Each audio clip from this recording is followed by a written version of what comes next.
Festë e Pavarësisë, gjithë shqiptarët së bashku, edhe me një aktivitet sportiv për të festuar një nga ditët më të rëndësishme të historisë. Po patjetër ne sot ishim paradite në manifestimin kryesor për ditën e pavarësisë, ku ishim presidenti i Shqipërisë dhe presidentja e Kosovës dhe kreu më i lartë shtetëror nga dy vendet.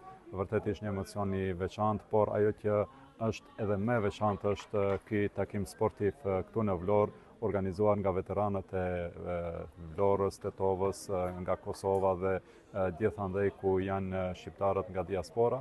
Edhe njëherë futbolli tregoi se din më së miri të bashkojë shqiptarët atje ku fatkeqësisht na ka shpërndar jeta, apo mos them ndonjëherë edhe politika, por fati i jetës, dhe futbolli tregoi se din t'i kthejë shqiptarët në trojet e tyre dhe aty ku më shumti duhet të jenë këtë ditë në Vlorën e historisë, në Vlorën e shqiptarëve. Për zgjodhet të jeni në 28 nëntor në Vlorë dhe jo në vendin tuaj. Po nuk mund të ishte ndryshe, ashtu siç shumë patriotë shqiptar para më shumë se 100 viteve që zgjodhen të jenë në Vlorë, dhe ne vendosëm që të jemi këtu, aty ku nisi historia më e re e shqiptarëve. Faleminderit shumë. Ishte kënaqësi, faleminderit. Bilal Kasami. Faleminderit. Faleminderit.